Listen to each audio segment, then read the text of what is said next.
Welcome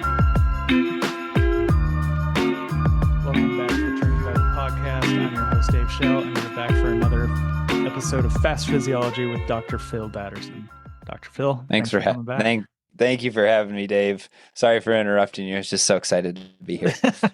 Well, I'm excited too. I'm always, I look forward to these. These are always fun. And I think what's kind of funny with this is that when we first talked about doing this series of Fast Physiology, we have a Google Doc and we had all these ideas for topics. And I think out of all those ideas, we probably use the first three. And then every other week, it's just really whatever's been top of mind, whatever we think is interesting. And like, hey, I want to let's discuss this a bit more. And so it's been more fluid. And I think that makes it really exciting. Mm-hmm. Yeah, it is fun because then it keeps us kind of, gives us the ability to keep our finger on the pulse of what are people asking? Where's the industry kind of trending right now and other things like that. So no, it is certainly fun, and I have been really enjoying it. And one of the things that I'm doing kind of in the background is trying to develop a few courses for people. So hopefully, talking about all these sort of topics and everything like that will give me a little bit better of an idea of how to develop the courses, because I want to do an exercise physiology one, a exercise testing one, and then a NEARS one. I know this isn't on my podcast, but for people who have been following me for a long time, they've been asking for courses and those sort of things. So I'm hoping that just by letting this go into the ether, that it gives me more motivation to actually get it all done. Yeah, you've said it, so now you have to. Somebody's going to hold you to it. Yeah. Crap! Now I got to do it. No, I think that's a great strategy. So we did a podcast recently on muscle fiber type, and you can go check that out. That was also on Training Babble. The other Fast Physiology episodes can be found on Critical Oxygen podcast, which is Phil's podcast. Today, we're going to kind of continue the conversation about muscles and muscle fiber types and stuff like that, and talk about the size principle. Oh boy. So to set this up, why don't you start by telling us what is a size principle? Yeah, absolutely. So I think before we actually get to that, let's just do a quick review, right? So our muscles are made up of fibers, and each muscle is made up of a different proportion of these fibers, but we have our slow twitch type 1 fatigue resistant fibers. We have our type 2A, which are kind of our intermediate fatigue resistant sort of fibers. And then we have our type 2X, which are our high power, highly fatigable fibers. And the reason why I say type 1, type 2A, type 2X is because they're delineated most of the time by their ability to generate force. Right. Type 1 has the lowest ability to generate force and force over time, which is power. Type 2A is in the middle, and then type 2X is kind of like your really, really powerful, very, very fast force production type fibers. So what's interesting about that is that your body is actually really, really good and really, really, really fine-tuned at contracting or engaging those fibers. So when our body senses that a muscle contraction needs to occur, it sends signals from our brain to the muscle, and every single one of our fibers or groups of similar fibers, so groups of type 1 fibers, groups of type 2A, groups of type 2X fibers, are all innervated separately. So that means that our brain has a different control line to each one of those types of fibers. And what our brain does is it tries to predict, or it knows how much force output that is expected here, and it is only going to communicate to those fibers that will get us to the force output that we want to get to. So, for example, if we are walking, our brain is saying, okay, I only want to recruit the amount of fibers that are necessary to get this walking task complete. And what happens is our brain this is actually a pretty cool mechanism. So our brain is actually really good at saying, okay, low exercise intensity, we're going to recruit the fibers that have the lowest force output. So the lowest force output ones are our type 1 fibers, right? That's what we just said. If we took that walk to a jog, then our brain would be like, oh shit, we got to create uh, more muscle contraction here, more force output. So we're going to recruit more of those type 1 fibers. But eventually you get to a point where you've already recruited all your type 1 fibers, essentially. So then what happens? Your brain is like, okay, well, I'm just going to recruit the minimum amount of fibers that are necessary in order to get this force output done. So then what it does is it graduates. It continues to recruit those type 1 fibers, but then it graduates to recruiting those type 2A fibers. So those intermediate force contraction fibers. And then as we run faster and faster and faster, we recruit type 1 plus more and more and more type 2A fibers. And then eventually, if we do stuff like sprinting or jumping, like jumping is really, really powerful, requires a lot of force over a short period of time. That's where we start to recruit our type 2X fibers. So this is kind of what the size principle is that you recruit your type 1 fibers first, and then you keep recruiting those, and then you start to recruit your type 2A fibers, and then you keep recruiting those, and then you start to recruit your type 2X fibers, and you keep recruiting those until you can't generate any more force. So conceivably, at the very, very, very, very highest outputs, you're recruiting all of your muscle fibers. And it's called the size principle for a reason, because the amount of fibers that are within the bundles, within the communication networks, are actually smallest in your type 1 fibers, and they get larger and larger as you go up.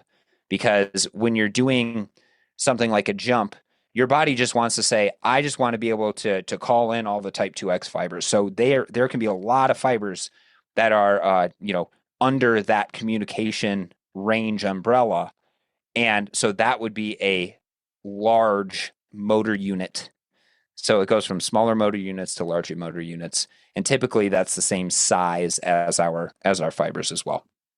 Yeah, so I think you did a great job explaining that, which I guess I would expect you to, considering what you do. And so as you were kind of going through that, I think where my mind starts to go is we're talking about uh, these motor units are recruited based on the force required, Mm-hmm. and as you said, power is rate of work. And so whether like if we're cycling or if we're running, the more power you're doing, the more force. And so if we break that down, power is force times velocity, right? And so the more force you're putting out, the more larger motor units you're going to use. And so I just think about how this impacts like fueling and things like that, or if we're talking about the duration of the exercise. So if you're Mm-hmm. riding for 30 minutes, you're going to be able to generate a lot of force for a small amount of time versus riding for 6 hours. And so how we talked about on the previous podcast about these different fibers and kind of what their fuel sources are and stuff like that. And so how would that impact your fueling based on the type of power you're outputting? Yeah. So first, I just want everybody to understand that even at VO2 max, we're still only recruiting 40 to 60% of our fibers at Mm. the at VO2 max, because that's maximal aerobic power, right? We still have a whole heck of a lot of fibers that we can recruit for maximal force output. And if you think about it, right, even riding, say you did a VO2 max test and you were riding at 450 watts, which requires a lot of force per second. But if we compare that to true, say, sprint capacity or weightlifting capacity or whatever that is, that still really pales in comparison to what we can actually get up to. So I want to frame that saying, like, even at VO2 max, we're still only probably recruiting into our type 2As, maybe a few type 2Xs, depending on how much force we're actually generating. And then if we start to think about that, then we can start to say, okay, well, what happens when we lower our cadence? What happens when we raise our cadence? What happens when we extend periods of time? Those sort of things. Because if you recall, okay, so let's just start with the cadence idea. So if at a cadence of 200 watts, or sorry, at a 90 cadence, 200 watts, right? That's going to require a specific force per second to make that 200 watts. And because you're contracting so quickly, 90 RPMs, it's going to be less force per pedal stroke in order to make that 200 watts. Now, if we dial that down to half, if we say we're going to pedal at 45 RPMs, that's going to essentially double our force output in order to be able to make those 200 watts actually occur. By doubling our force output, we're going to recruit more muscle fibers because the fiber recruitment is based off of force output. Right. So, and if you're recruiting more fibers, then most likely you're kind of transitioning into type 2A, maybe type 2X again. And by recruiting more type 2A fibers, you're probably going to then be switching to more glycolytic or non-aerobic means. So most likely you're going to be using more carbohydrates if you're pedaling at a lower cadence, but same power output, versus if you're pedaling at a higher cadence in the same power output. So I just want to frame this too, is when we're talking about force, and I know this is another episode you want to do at some point. And so if we're talking about force, and like you said, at 90 RPMs, you're pedaling at a certain force, and then you go to 45 and you have to double that force. But when we talk about doubling that force, it's still relatively small. And when we're measuring force for cycling, we're talking about like Newton meters, which just isn't a lot at all. And so can you, like off the top of your head, talking about pedaling a bike at 90 RPMs and 200 watts or whatever, and like ballpark it, versus doing a deadlift or something like that, or a squat, Newton meters, like what would that look like? Oh, I don't know the Newton meters, and I don't know the comparison, but it's like if you think about how many pedal strokes you have to do per hour in order. So I think it will liken it a little bit more to like a squat, Okay. because I think those are a little bit more similar in terms of the Right. movement. But if you're doing so say you did 100 RPMs for an hour, that's 100 times 60, that's 6,000 reps of single leg, like a lunge, Right. right? Right. Now go and try to do 6,000 body weight lunges and let me know how you're feeling Yeah. 60 into it. So that's just body weight, right? Your body has an incredible amount more. I think it would be probably, if you're talking like 1 rep max or maximal power, maximal strength, you're probably on the order of maybe like 20 to 30%, Yeah. maybe, and it's probably lower than that. Right. So it's really low. Like it is really low in terms of maximal force that you Yeah. can generate. Yeah. So we'll park that for a moment and use that for a future episode because I know Okay. that's Yeah. something you want to talk about. But so let's think about now, going back to this idea of specificity. We talk about it almost every episode. And if we're training for something like a mountain bike race or a trail run or something Yeah. like that, Yeah. there is going to be a lot of vertical. And typically, when you're ascending, it's going to be more force, lower cadence, stuff like that. And so, what does that mean in terms of motor unit recruitment and training? No, I like this question, because this then starts to get even, we were just talking about how, in the realm of endurance sports, running is treated as all the same, or cycling is treated as all the same. It's like, no, no, no. A flat, like all out time trial on a bike versus a hilly, like you're going up, you're going down, you're doing all this crazy stuff on like during a mountain bike race. Those are two different, events that you have to train for. Like it's akin to, like you just going and riding on your trainer every single day, erg mode, 150 watts. That would be more of like the flat time trial. Right. Whereas like During a mountain bike race, you're going up, you're going down. Sometimes you're even holding, you're doing like that static sort Yeah. of like load because you're trying to just guide your bike, downhill and you don't want to crash. You're not pedaling then.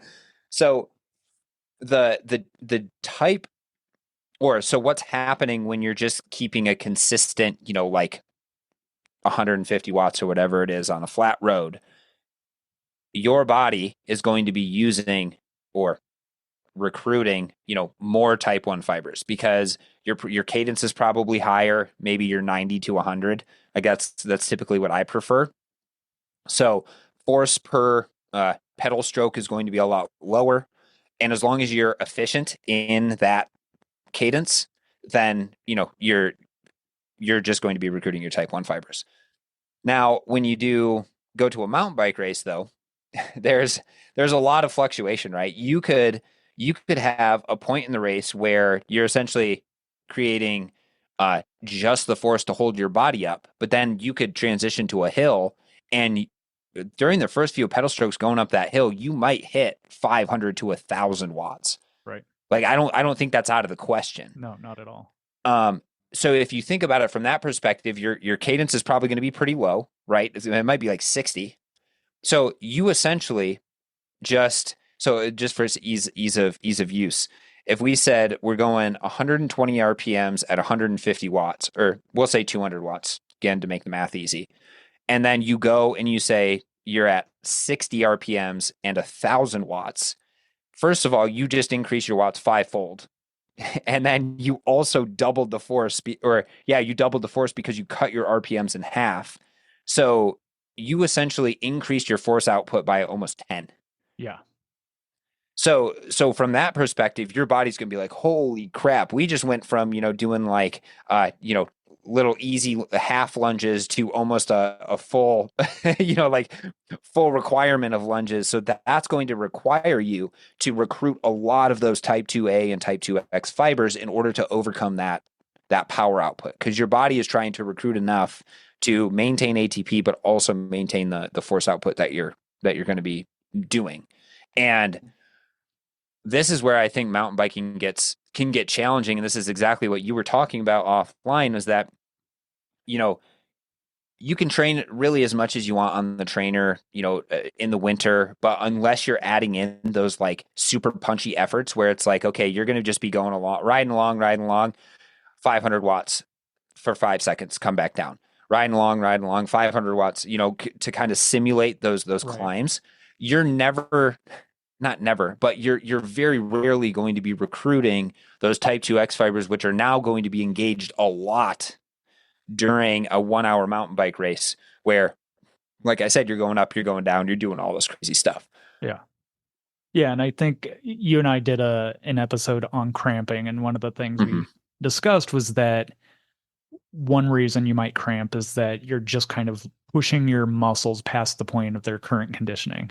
Mm-hmm. And so you and we talk about specificity all the time, and so that is something where it's like if you haven't prepared those motor units for the demands of the event, and then all of a sudden you're calling on them and they just don't Mm-hmm. have the endurance capacity for an 8 minute climb at 60 RPMs and 300 watts or whatever, like it's going to piss them off a little bit. Yeah. Yeah, to say the least. Your body, because again, your body adapts to the specific nature of whatever you are doing. So, this could come from adaptations with ease of recruitment of these fibers. If you haven't recruited those fibers, and we see this in old age, is actually like uh, the innervation of muscle Mm. fibers, and like the motor unit becomes smaller because like the tendrils of the actual neuron like start to shrink back because the muscles are just never recruited anymore. Yeah, I think we talked about this in the previous podcast, but again, talking about from an evolutionary standpoint, our bodies are lazy. It's always trying to like Yes. save energy. It's trying to like find the path of least resistance. And I I went down a path at one point like studying the brain and stuff. Anyway, and so something that's super interesting is our brains compartmentalize based on what's being used and what's not because it wants to Mhm. save energy. And so like one of the examples were these monkeys when the monkey would have an separate spot on each part of their brain for each of their digits, their fingers, but then they'd sew them together and it would kind of like come together and condense because it didn't want to waste energy, that spot on the Hmm. brain. And then they'd separate them again and then it would separate back into those. And so our brains do the same thing. Like I just love this because it's beyond metabolism and stuff like this. It's your Hmm. brain talking to the muscles. And so the more you use it, the faster those signals get. Like Hmm. it's almost like a wire that has really good like shielding on it Conductance. or whatever. Yeah. Exactly. And so it gets faster, it gets more efficient, but you don't use it and it starts to save energy and use it or lose it. Yeah. No, and this is like this is exactly, we can't discount the fact that by not doing anything, you're actually reversing adaptations or having maladaptations actually occur because your body is constantly adapting to whatever stresses you're putting it under, and no stress is also a stress for adaptation. Right. So this is where for me, whenever I coach an athlete, I like them to do high intensity stuff. I like them to do low intensity stuff like all throughout the year. And the way that I sprinkle it in is obviously going to change depending on what point of the season we're in. But I don't have any athlete who doesn't at least do some level of sprints or strides or something like that, who doesn't do accelerations, who doesn't do all my athletes do all of that all the time. Right. And it's because once those pathways are actually ingrained, it's easier to keep that pathway going than it is to start from scratch. Um, and this is exactly what this is exactly what you should be doing if you're trying to prepare for an outdoor mountain bike race where it's going to be, extremely hilly, extremely punchy. You got to practice that. Yeah. And you might be too young to remember this, but it's like when I first started coaching or first started training, there was like this very rigid idea of what periodization looked like, and it's like, oh, first you build your pace, and then you move on to this, and then you move on to this, and like Hmm. as you just said, you have to if you're only training those like at certain times of the year, you're going to lose it. Like it's going to take more time to get there Hmm. and then And you're gain going it to lose back. it. And so, Yep. right, like really, you should be working on everything a little bit all times of the year, but the distribution you're working on, it might be more or less depending on where you're at in the season, I think. Yeah. No. No. Exactly. So, I think my biggest takeaway from this is that it's like there is no way for you to specifically target just type 2X and just to type 2A because you're always recruiting type 1, then type 2A, then type 2X, and they're recruiting on top of each other. So there's that. You can kind of specifically target your type 1 fibers. That's at your really low intensities, more of your zone 2 sort of stuff, but in order to actually allow your body to recruit the fibers that are necessary for force output, especially as a mountain biker, a trail runner, anything that is not just a constant grade the entire time, you have to do sport specific work for that, whether it's punchy efforts up a treadmill or going outside and running hills or, just doing something along those lines. You have to continue to do that continually throughout the year in order to be able to do it when the time comes. Fantastic. And I think my big takeaway, and I think this encompasses many of our episodes, is we as athletes and with all this access to information and stuff, we can get in the weeds trying to be Mhm. very specific with physiology and stuff like this and thinking, oh, we're doing this. And really at the end of the day, it comes down to training for the demands of the event and doing things that are specific to what you're going to have to do in the race, whatever that. And so Mhm. I guess this would be my thing. Racing is messy. And so Mhm. training can be messy, and so that might be something where you're out doing a endurance ride and over the course of the endurance ride, you're doing random sprints and you're like punching it up a hill and, like doing tempo for a bit and just like doing a variety of things to prepare your body for that. Right. If you train for the requisite event, your physiology will follow. That's kind of what I just came away with. Um, and I am a huge proponent of physiology testing and all of this sort of stuff. But first and foremost, you need to do the training that is going to be the most specific to whatever race, whatever event you're trying to do. You cannot expect to be good at a mountain bike race if you only run. And I think That people are tracks. like, yeah, that makes sense. Like, maybe you could be okay, but like if you never get on a bike, you're not going to get the specific adaptations for whatever event that is. Right. So so that's, I mean, we, if anyone's been listening to us for any period of time, is like it always comes back to those basic training principles: specific, yeah, consistency, specificity, and progression. And it's just one of those things where it's like your physiology will follow. Trust in the process. If you're staying consistent, then you're managing your stress really well. So Yeah. all of those things always play into it. It is nice to know the physiology though, because then you can say, okay, well, that really helped, this aspect of my physiology, or this part of my physiology is lacking. So don't throw out the physiology, but train appropriately and your physiology will follow. Awesome. I love it. And where can people find you? As always, people can find me on Instagram at Critical02. That's where I do most of my business. So reach out to me there. Comment on my posts and other things like that if you have any questions. And there's a lot of content there that hopefully will answer a lot of those questions. So feel free to scroll up and down as far as you want, because there's a lot of really good information on there. Awesome. Thank you very much for your time. Always a pleasure, and I will catch you next time. Yeah, thanks, Dave.